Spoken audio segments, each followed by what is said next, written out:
I'm Simon Sinek, and you're watching Behind the Brand with Brian Elliott.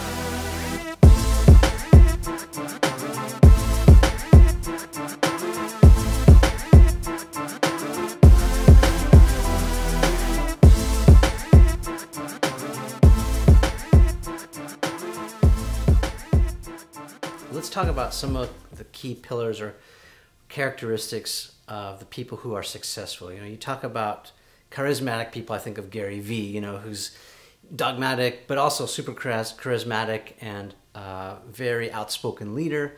Then you have someone like, Susan Cain, who writes for us introverts, the Zuckerbergs and, whoever else is sort of more behind the camera kind of person. Mm-hmm. Talk to us about some of the pillars of successful leaders. I get asked about this quite a lot, sort of what are the important characteristics to be a great leader. Yeah.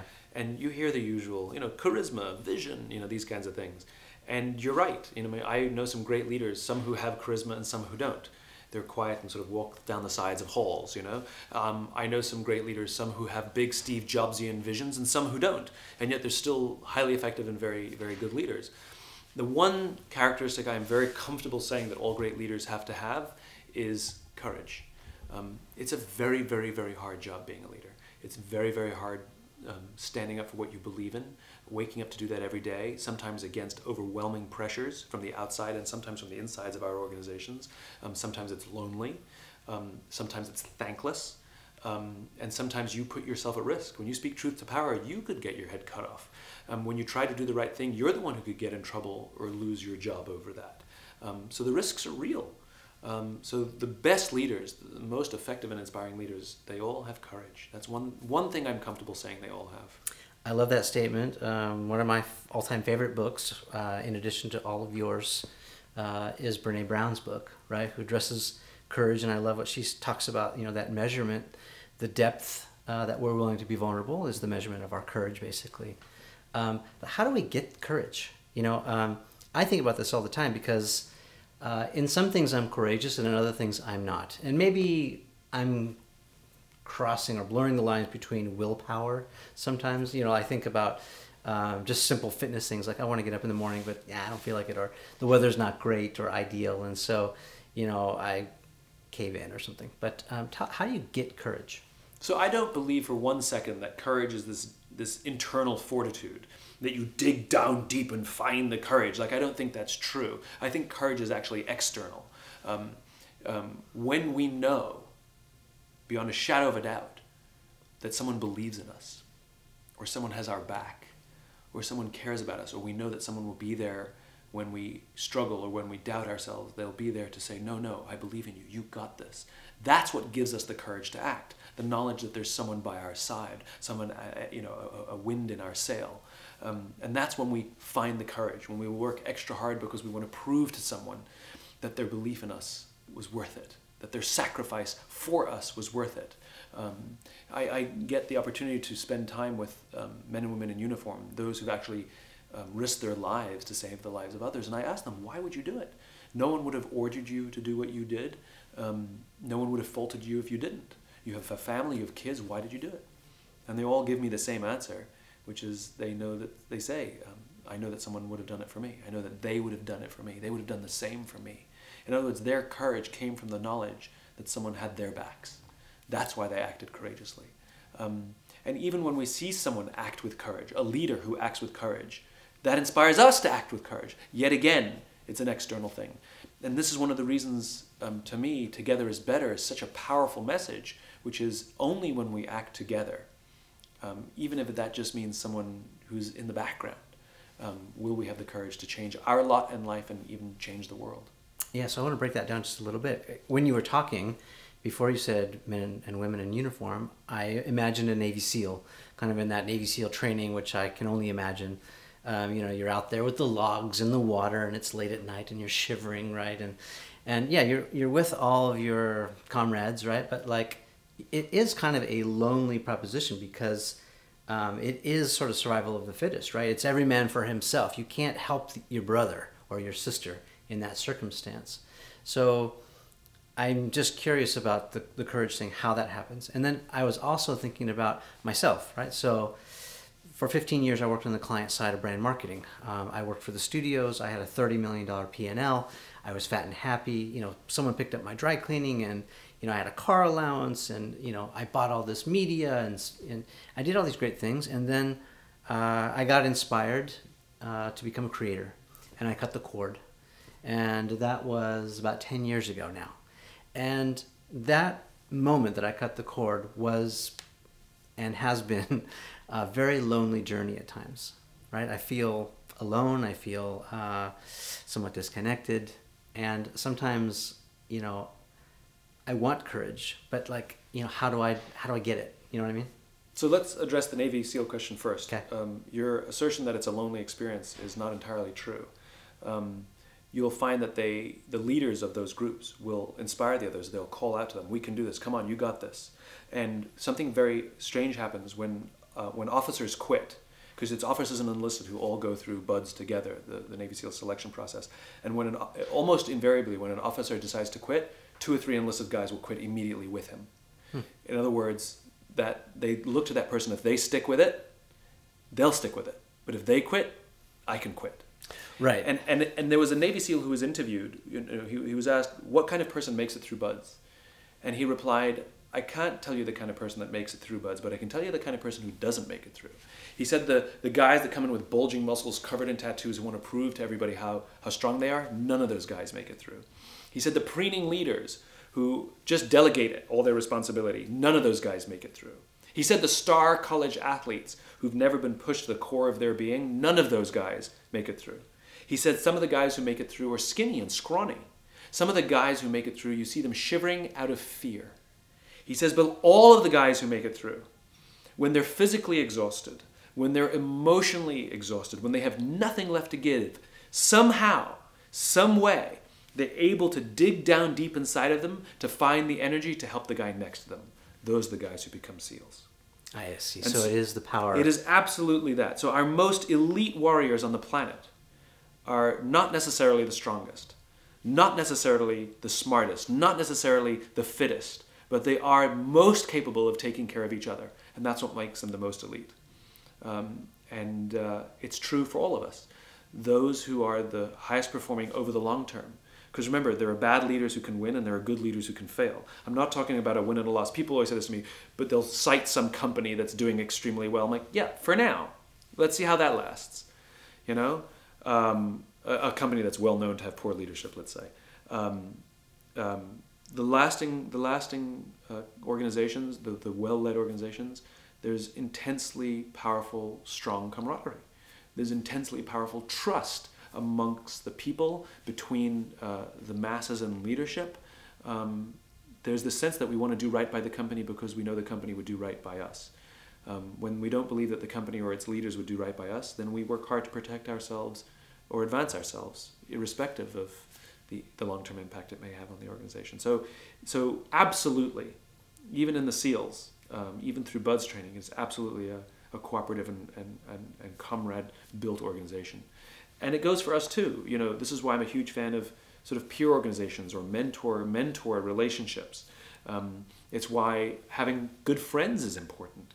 You know, you know, the friends who tell us we're crazy, you'll never be able to do it, well, you're nuts, why don't you go back and get a job? We start doubting ourselves. But the friends who say, you inspire me. I don't have the courage that you have to cut the cord like that and go do it. That's amazing. You got to stick with it. You got to stick with it, right? It's those friends. It's those relationships. Any successful CEO, any successful leader will talk about their mothers, their fathers, their friends, their wives, their husbands that stuck with them, believed in them. Those relationships are absolutely essential. You can have a limited success if you go it alone, and I think it's an unhealthy success. There are leaders who do it, but they take a huge number of pills in the morning, and depression is a large part of their being. It doesn't have to be that way. Yeah, and maybe there's a bit of a trial period, you know, like kind of breaking through the atmosphere. You have to kind of get up there first and then break through, you know, kind of a proving period, even to your support system. I mean, I've talked to Seth Godin, and he said at first, you know, my wife was not supportive, and neither was her mother. And, you know, to me, I kind of read through the lines, and I kind of felt his pain a little bit, because I guarantee you Seth had someone in his life at that time or previously who liked him for his nuttiness and for his big ideas. Yeah, but I guess I don't want to paint that in a negative picture. I think, kind of this force, right? Like that's sort of part of it. Like the Disneys or the Martin Luther King Jr.'s, who's, they had their naysayers and people who didn't believe, the non-believers. Sure. That kind of created the friction along with their support system, those who believed in them, and just their pure passion / Well, there's a stubbornness to being a visionary, right? There's a stubbornness to it, and I think I share that stubbornness. Yeah. I think one of the things that stubbornness does is it instigates or catalyzes a resourcewulness. Yeah. Like it's almost a fetish, when somebody tells me, it can't be done. Give me 20 minutes. Right. Right. And that's my spirit too. And the reason I sort of want to break it down, I mean, I'm not super analytical, and I don't need a roadmap, but I do. I know a lot of people who watch this show. I'm gonna pause for a second. I know that there's maybe not a roadmap or a, step 1, 2, 3, 4, 5 to how do I get courage. But I know that a lot of people watching this show, they're entrepreneurs, and they're in the struggle, right? You and I know the struggle. I've been there. Right. Go back there on a regular basis. I'm there right now. Yeah. Right. Like every day is a street fight, and so that's also part of it, right? Like that's what Kanye was singing about, right? What, whatever doesn't kill us makes us stronger, and all of these things, which are absolutely true. This opposition is necessary in everything that we do. That you can't have success without the failure. You can't have the right without some of the wrongs along the way. I'm a great believer that entrepreneurship is not necessarily. And by the way, I'm a great believer that being an entrepreneur and being a small business owner aren't the same thing. Like there are entrepreneurs inside large companies, and not all small business owners are entrepreneurs. They're just small business owners. Right. Right. Being an entrepreneur is being a problem solver, and you find them in all kinds of places. Richard Branson's an entrepreneur, does not own a small business. Right. But I don't for one second believe that entrepreneurship is necessarily better or worse than having a job. It's about balance, and it's the kind of lifestyle that we choose to live. Entrepreneurs absolutely have the highest of highs, but they also have the lowest of lows. That's the balance. Whereas if you have a stable corporate job, your lows just aren't as low as an entrepreneur, but neither are your highs. Right. And so both equations are balanced. And so I think when people romanticize entrepreneurship or quitting to start their own business, they romanticize the joy of the highs, and some of them don't expect the intensity of the lows. And as you said yourself, the most successful entrepreneurs that you and I have both met, all of them have either scraped or hit rock bottom. And I think that's one of the things that makes us, myself included, I think that's one of the things that makes us less afraid of it. Yeah. It's not a blind. There's no blind courage. Like I hit the bottom, and I knew that I could survive from the bottom, so I don't necessarily fear it again. Yeah, and I don't want to go do it again, but I'm glad it happened. My mind works in metaphors or in images, and I imagine, the higher the cliff that you jump off onto this trampoline, the higher you'll bounce back up, right? But you have to go low or from a high distance down in order to shoot back up high or higher, right? So I also have just experienced this courage thing where, I've tried this courage thing on and I like it. And I found that it's kind of like a muscle, right? Like the more you do it, the more you use it, the more courageous you feel. Whether that's, being comfortable with being uncomfortable, or if it's like, oh, I was just through that, there's no problem handling this the next time. I mean, I'm glad you talked about courage as a muscle. I talk about leadership as a muscle.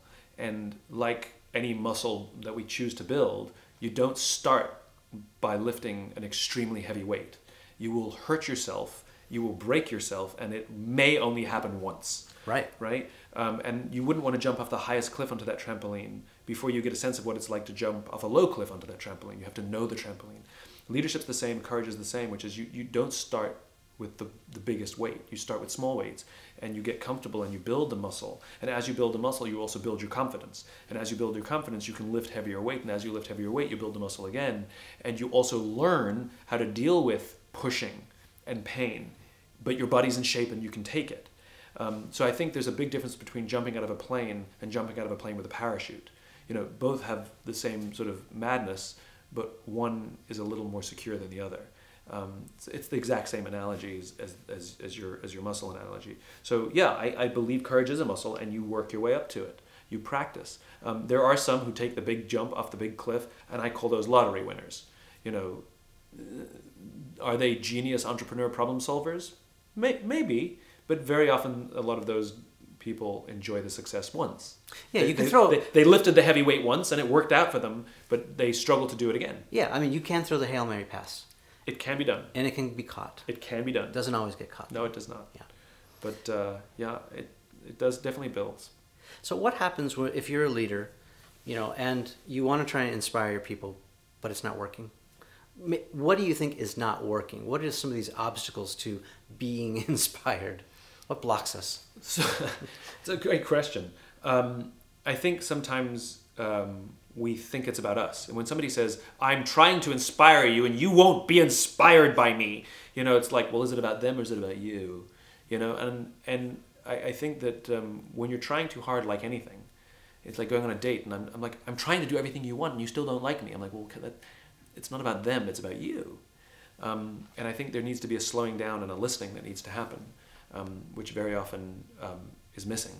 I'll tell you a quick story to capture that. There's a lieutenant colonel I know in the United States Air Force who, actually I think she might be a colonel now, but when three things happened to her all at once, that any one of them would be difficult, and she had all three happen to her at once.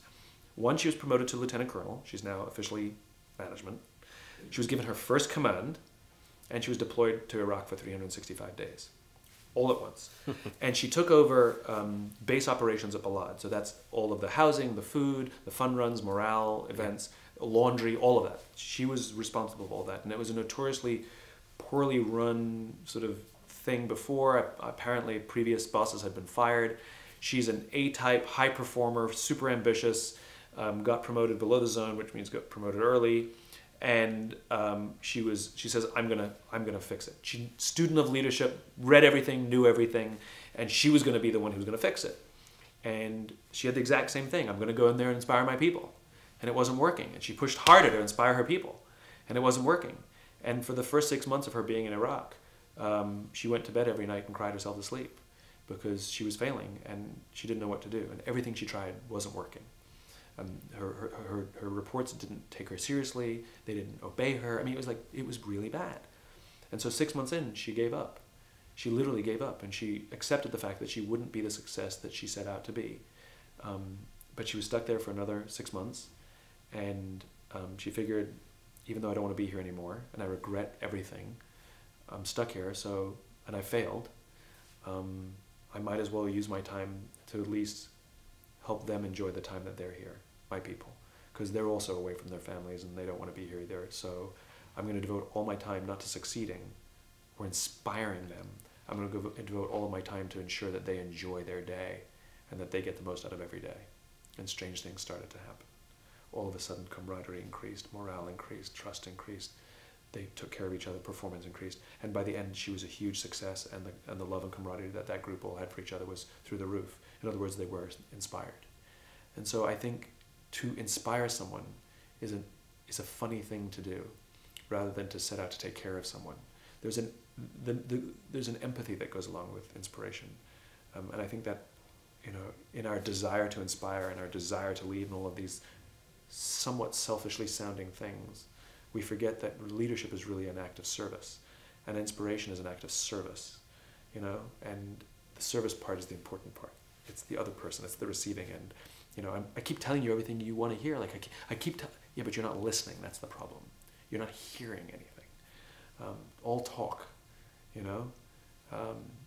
So yeah, I think that for people who are trying too hard to inspire and it's not working, I think it's become their goal to inspire rather than actually paying attention to what other people need.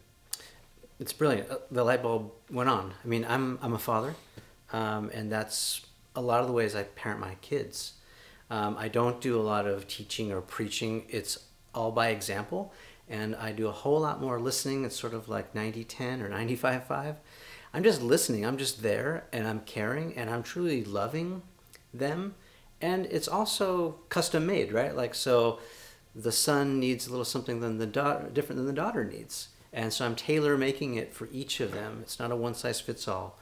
And it's all about caring and loving and helping them navigate their life, isn't it? And it's the exact same thing in an organization, which is the best leaders see those in their care as their children, as their second family, where you give them love and devotion, and you want to teach them a skill set, discipline them when necessary, so that they may grow up and accomplish more than you thought even possible for yourself.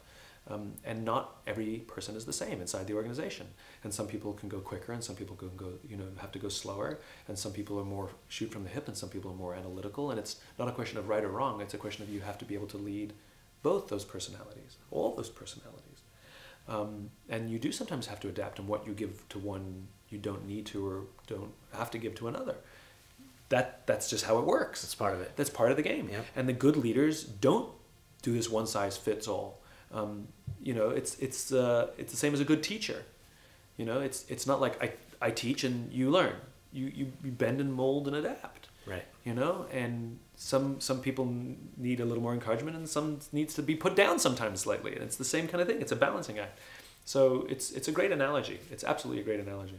Well, we've come back full circle then, haven't we, to vulnerability? Yes. Because in order to be courageous, we've got to be vulnerable enough to not puff our chest up and be the leader, or like your military friend who probably was, type A, very organized, had a plan. Sometimes you got to make a new plan. That's not working. One thing that I learned from a Marine is no plan ever succeeds contact with the enemy. And I think it's the same in business, which is no plan ever goes according to plan. So it's like, if that's all you got, it's, there's an adaptability. It's not that we should have no plans, it's that we should learn to be adaptable and understand that things change. But vulnerability doesn't mean crying. It doesn't mean like, oh, I suck. That's not what vulnerability means. Right. Vulnerability means admitting I made a mistake. Vulnerability means admitting I didn't expect to ever succeed to this level, and I don't know, like, this is beyond my skill set. Vulnerability means admitting that I'm scared or uncertain or confused. And we call it vulnerability because you risk humiliation, and if you're an employee, you risk getting fired. I mean, in some poorly run organizations where admitting mistakes or admitting vulnerability literally puts you at risk, which is madness to me. That's a poorly run organization. Well, that's the thing that boggles my mind too, right? Like, whether it's a head football coach or military leader, like, do we all want to live in a world that we're not able to make a mistake or two? Do we all want to live in a world, or do we actually live in this world where the leader doesn't make mistakes? I mean, are we kidding ourselves? And this is the folly of leadership. And this is why we call somebody leader, by the way, not because they're at the top of the organization. Like, I know many people who sit at the highest levels of organizations who aren't leaders. They have authority, and that's why we do as they tell us, but we wouldn't follow them. The reason we call someone leader is because they're the one with the courage to take the risk to do the vulnerable thing first, to go into a direction that may fail, to admit that they need help, to admit that they made a mistake. That act is an act of leadership. It's one of the greatest acts of leadership there is. And when we demonstrate, when we lead and express our ability, then guess what everybody else does? They do the same thing. I mean, I learned this lesson the hard way. I thought nobody wanted to help me. The reason is because I never asked for help or admitted that I needed it. The minute I was willing to admit that I don't know what I'm doing, I don't know everything, I have huge gaping blind spots and holes in my skill set, as soon as I admitted those things, people rushed to help me. The reason they didn't offer or help before is because they didn't think I needed it, because I was the one busy lying, hiding, and faking, pretending that I knew all the answers. Yeah. It was my fault, not theirs. Yeah. It wasn't the lack of available help. It was my resistance to admitting that I needed it. What's that song that Sting wrote a while back? That fish out of water, it flaps away from the helping hands. And the irony is, right, like, all it needs is those hands to put it back into the water, and yet it flops away. And that's, I think, it's ironic, right? It depends how it lands on the dry land. It's true. Hooked onto the dry land, not a helping hand. But the metaphor is well taken. Yeah. I mean, but in many ways, I feel the same way. When I feel the most scared, I want to go into a shell. I don't want help, which is the exact opposite of what I need. Which is why the single most valuable characteristic of leadership is courage. Yeah.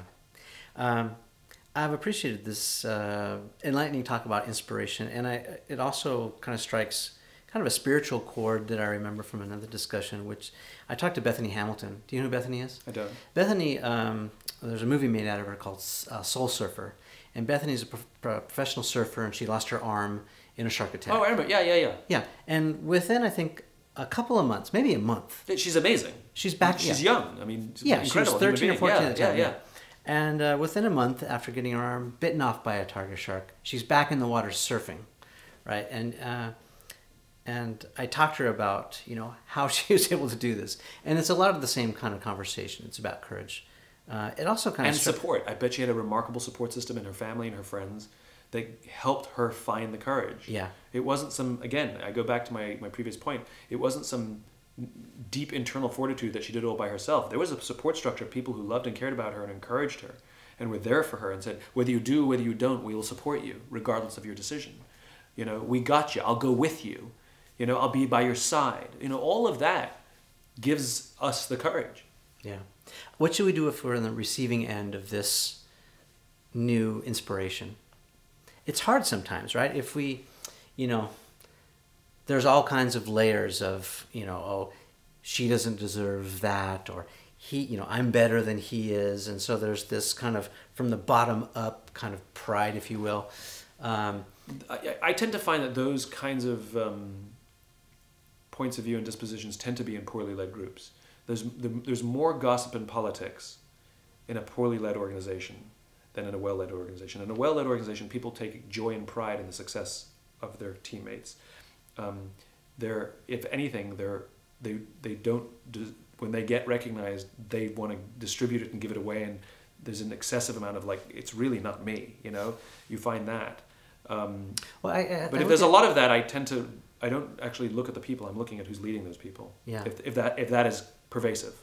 Yeah, and I don't know a lot about what Elon is doing, but I see him making lots of mistakes in public, and I see a lot of transparency. I don't know if it's 100%, but it seems like he and his people are not afraid to do stuff that might not work, right? And so, how can we, if we're on the receiving end, what can be our mindset? How can we change the paradigm? How can we think differently? Because all these years, right, we've been taught to kill the leader so that we can become the leader, right? To do whatever we can to get what we need, right? Yeah. But this is totally different. Well, I mean, you're pointing to the exact kind of world that I'm trying to undo. Right. A lot of the leadership principles that businesses obey and business practices that we consider quote unquote normal today are not normal. They're theories that were popularized in the 80s and 90s.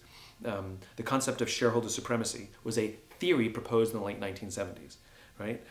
The idea of using mass layoffs to balance the books did not exist in the United States prior to the 1980s. The whole idea of rank and yank that people like Jack Welch popularized and pitting your people against each other, like internal competition versus competing with each other as opposed to competing against each other, right? These were all proposed and popularized in the boom years of the 80s and 90s. This is not a Republican or Democrat thing, because you had a Republicans and a Democrat in presidency in those years. They were boom years. It was a kinder, gentler Cold War. We weren't hiding on, running drills to hide under our desks. It was a relatively peaceful time. Those times are gone. These are not boom years anymore. These are not kinder, gentler years. We're in a world of global tension, and those theories just are outdated.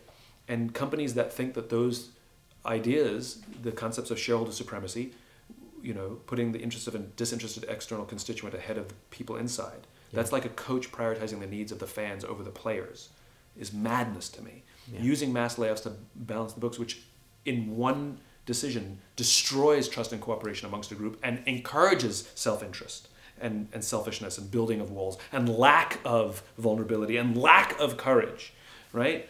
We have to undo these theories. We have to undo them. We have to go back to a time where proper leadership, good long-term effective leadership, existed. That's all of my work is devoted to undoing the madness from the 80s and 90s. Yeah, so it sounds like you're working on the leaders, and that's great. How can I, as a follower, be a good follower. To me, leadership is not a position of rank, right? It has nothing to do with rank. Leadership is the decision to take care of the person to the left of me and to take care of the person to the right of me. That's what leadership is. I see. And the best leaders are actually the best followers. The best leaders see themselves in service to a cause bigger than themselves. And when you ask them, are you a leader? They will see themselves as servants devoted to some higher calling. And so you keep saying to me, oh, but what about the rest of us? Well, no. I don't necessarily think someone with rank is a leader. In fact, look at public companies. They claim to be leaders, and yet they do what a 27-year-old analyst who is putting his self-interest ahead of the interest of the companies, they're doing what that analyst community is telling him to do. That's not leadership. That's not leadership at all. Where's the courage in that? Where's the courage to stand up to Wall Street? Yeah. It's the total opposite of leadership. Leadership is the choice to take care of the people to the left of me and to take care of the people to the right of me, to see that they succeed, they advance, that they do well in life, sometimes at the expense of my own interests. I get it now. We are all the leaders. We are all leaders and we're all followers. So the intern to the president, CEO, everyone. The intern has to be thinking about the person to his left and the person to her right. And when we all do that, correct, then we are better together. And like being a parent, that's the analogy we've used a couple times in this interview, everyone has the capacity to be a parent. Doesn't mean everybody wants to be a parent, and it doesn't mean everyone should be a parent. It just means you have the capacity to be a parent. Leadership is the same. Every one of us has the capacity to be a leader. It doesn't mean everybody wants that, and it doesn't mean that everybody should, right? But the capacity exists. It is hard work. It very often comes at great personal sacrifice. It is sometimes lonely. It is sometimes thankless. When everything goes right, you have to distribute the compliments, distribute the credit. When everything goes wrong, you have to take all the accountability. That's a crummy deal, right? But when I talk about leadership, I'm not talking about rank or position. I'm simply talking about disposition and choice. Yeah. Amazing stuff. We've been spending a little time with Simon Sinek. Simon, thanks for coming by. Hey, thanks for having me. Always a pleasure.